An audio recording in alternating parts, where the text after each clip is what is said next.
नमस्ते दोस्तों, Buddha blessed living channel में आपका फिर से स्वागत है, जहां हम आंतरिक शांति और खुशी का मार्ग तलाशते हैं। यदि आप यहां नए हैं, तो हमारे बढ़ते परिवार में शामिल होने के लिए चैनल सब्सक्राइब करें और घंटी बजाना न भूलें। एक बार एक राज्य के राजा ने एक बौद्ध भिक्षु को अपने महल में आमंत्रित किया और उससे कहा, यदि मैं तुझसे कुछ मांगूं, तो क्या तू मुझे देगा? बौद्ध भिक्षु ने कहा, जरूर, मुझे बताओ तुम क्या चाहते हो। राजा ने कहा, क्या तुम मुझे अपना भिक्षा पात्र दे सकते हो? बौद्ध भिक्षु ने बिना किसी प्रश्न के अपना भिक्षा पात्र राजा को दे दिया। उनके वस्त्रों के अलावा यह भिक्षा पात्र था। बौद्ध भिक्षु के पास एकमात्र सांसारिक चीज थी, जो उसने बिना किसी हिचकिचाहट के राजा को दे दिया। बदले में राजा बौद्ध भिक्षु को हीरे से जड़ा एक बड़ा सोने का कटोरा दिया। बौद्ध भिक्षु ने कटोरा हाथ में ले लिया और जंगल में अपनी झोपड़ी की ओर चलने लगा। जब वह सड़क से गुजर रहा था, एक चोर ने उसके हाथ में वह कीमती सोने का कटोरा देखा और उस कटोरे को चुराने के उद्देश्य से उसका पीछा करने लगा। बौद्ध भिक्षु को एहसास हुआ कि एक चोर उसका पीछा कर रहा है। उसने सोचा कि इस सोने के कटोरे के कारण चोर उसकी मानसिक शांति भंग कर देगा और इस कटोरे को चुराने के लिए चोर को काफी मेहनत भी करनी पड़ेगी। इसलिए यह कटोरा उस चोर को ही दे देना चाहिए। जब यह बौद्ध भिक्षु अपनी कुटिया के दरवाजे पर पहुंचा, उसने कटोरा झोपड़ी के बाहर ही फेंक दिया और चुपचाप झोपड़ी के अंदर चला गया। चोर यह सब एक पेड़ के पीछे छिपकर देख रहा था। जब उसने देखा कि बौद्ध भिक्षु ने सोने का कटोरा कुटिया के बाहर फेंक दिया है, फिर उसने ऐसा सोचा, इस बौद्ध भिक्षु की कुटिया में और भी बहुमूल्य धन छिपा होगा, इसीलिए उसे इस सोने के कटोरे की कोई परवाह नहीं है। यह सोचकर चोर झोपड़ी के अंदर चला जाता है। कुटिया के अंदर वह बौद्ध भिक्षु ध्यान में लीन है। वह चुपचाप झोपड़ी के अंदर आता है और इधर-उधर देखने लगता है, लेकिन झोपड़ी पूरी तरह से खाली थी, जिसे देखकर चोर और भी हैरान हो जाता है और सोचने लगता है, जब इस भिखारी के पास कुछ भी नहीं है, उसने वह सोने का कटोरा झोपड़ी के बाहर क्यों फेंक दिया? फिर उसने अपने आप से कहा, मैं इसका क्या करूं? इस साधु के पास कुछ हो या न हो, मुझे वह कटोरा लेकर अपने घर निकल जाना चाहिए। वह झोपड़ी से बाहर जाता है और कटोरा लेने लगता है।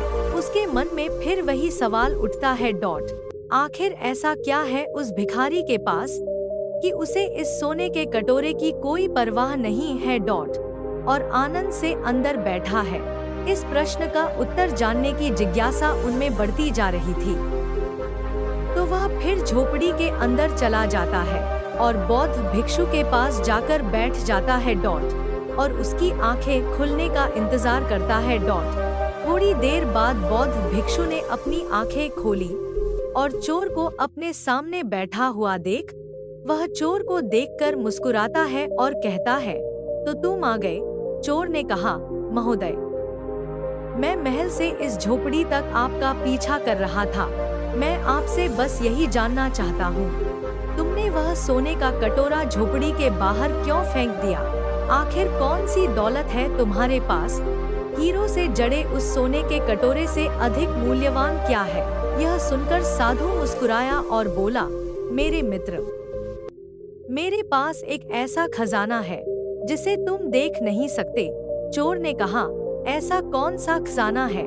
बौद्ध भिक्षु ने कहा, मेरे पास ध्यान का खजाना है, जिसके सामने दुनिया की सारी दौलत फीकी है। यह सुनकर चोर उन बौद्ध भिक्षुकों के पैर पकड़ लेता है और कहता है, महाराज, हो सके तो मुझे क्षमा करें। मैं एक डाकू हूँ और आपको लूटने के लिए यहाँ आया हूँ, लेकिन आप एक संत व्यक्ति हैं। अब से मुझे इस दुनिया में कोई दौलत नहीं चाहिए। क्या आप मुझे अपने ध्यान के खजाने में से एक छोटा सा हिस्सा दे सकते हैं, ताकि मैं भी आपके जैसा बन सकूं? क्या मुझे शांति मिल सकती है? यह सुनकर बौद्ध भिक्षु मुस्कुराए और बोले, मेरे मित्र, यदि तुम चाहो तो तुम भी मेरी तरह ध्यान का वह अनंत खजाना पा सकते हो। इसके लिए बस आपके पास दृढ़ इच्छा शक्ति होनी चाहिए।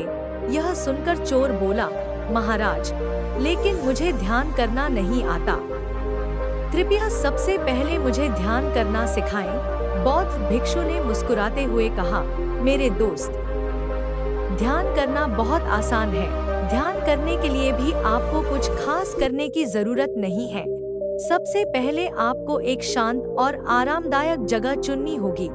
फिर एक चटाई बिछाकर उस पर बैठ जाएं, ताकि आपका संपर्क जमीन से न हो, और ध्यान रखें कि आपकी रीढ़ की हड्डी सीधी रहे। फिर आपको अपनी दोनों हथेलियों को अपने घुटनों पर रखना है। ध्यान रखें कि हथेली ऊपर की ओर रहे। अब आपको अपनी आंखें बंद करनी है और लंबी या गहरी सांस लें। कोशिश करें कि जब आप सांस लें, सांस के साथ साथ आपका पेट अंदर बाहर होना चाहिए। इससे सांस लंबी और गहरी हो जाती है। इसके बाद धीरे धीरे अपनी सांसों को सामान्य अवस्था में आने दें और अपना ध्यान हर गुजरती सांस पर केंद्रित करें। कोशिश करें कि आप सांसों के आने, जाने, रुकने की हर स्थिति को महसूस कर सकें। एक भी सांस तुम्हें एहसास हुए बिना नहीं गुजरनी चाहिए। केवल सांस लेने और छोड़ने पर ही पूरा ध्यान दें। पहले कुछ दिनों तक आपका दिमाग बार बार कुछ और ही सोचने लगेगा, लेकिन जैसे ही तुम्हें याद आएगा, आपको अपना ध्यान फिर से अपनी सांसों पर केंद्रित करना होगा। तुम्हें और कुछ नहीं करना है। बस पूरी जागरूकता के साथ अपनी चरम सांस पर ध्यान दें। समय के साथ आपकी सांसें धीमी हो जाएंगी। जैसे जैसे आपकी सांस धीमी होगी, आपका मन शांत हो जाएगा और आपकी सांसें लंबी और गहरी होती चली जाएंगी। फिर धीरे धीरे एक समय आएगा जब आपके मन से सारे विचार गायब हो जाएंगे और आपका मन शांति के सागर में डूब जाएगा, और यह गहन ध्यान की शाश्वत अवस्था है। चोर बौद्ध भिक्षु द्वारा बताई गई विधि के अनुसार ध्यान करने लगा। उन्होंने चोरी करना भी छोड़ दिया और धीरे धीरे उनका जीवन पूरी तरह बदल गया। अगर हम अपने चारों ओर देखें तो पाएंगे कि बहुत सारे लोग हैं जो ध्यान तो करना चाहते हैं, लेकिन ध्यान करना नहीं जानते। ध्यान करने के कई तरीके हैं, लेकिन उनमें से सबसे आसान और लोकप्रिय है आनापान ध्यान विधि, जो विपश्यना ध्यान पद्धति का एक हिस्सा है, जिसका आविष्कार स्वयं गौतम बुद्ध ने लगभग 2500 वर्ष पूर्व किया था। आप एक दिन में इस ध्यान विधि में निपुण नहीं हो सकते। इसके लिए आपको लंबे समय तक अभ्यास करना होगा। अगर आप इस एक्सरसाइज को रोजाना 15 से 20 मिनट तक करते हैं, तो कुछ ही हफ्तों में आप खुद में अद्भुत बदलाव देखेंगे। इस विधि में और कुछ नहीं करना पड़ता। आपको बस अपनी आंखें बंद करके बैठना है और अपना सारा ध्यान सांस लेने और छोड़ने पर केंद्रित करें। इस विधि में आपकी सांस आपके दिमाग के लिए लगाम का काम करती है। जिस प्रकार हम घोड़े को उसकी लगाम से नियंत्रित कर सकते हैं, उसी प्रकार हम अपनी सांसों पर नियंत्रण करके अपने मन पर भी नियंत्रण कर सकते हैं। जब हम अपना ध्यान चरम सांसों पर केंद्रित करने लगते हैं, तब हमारी सांसें गहरी और धीमी होने लगती हैं, और जैसे जैसे हमारी श्वास धीमी और गहरी होती जाती है, उसी प्रकार हमारे मन से उठने वाले विचारों की तीव्रता भी कम हो जाती है, और कुछ समय बाद एक मानसिक स्थिति आ जाती है जब हमारा मन पूरी तरह से शांत हो जाता है और हमें एक असीम शांति का अनुभव होता है।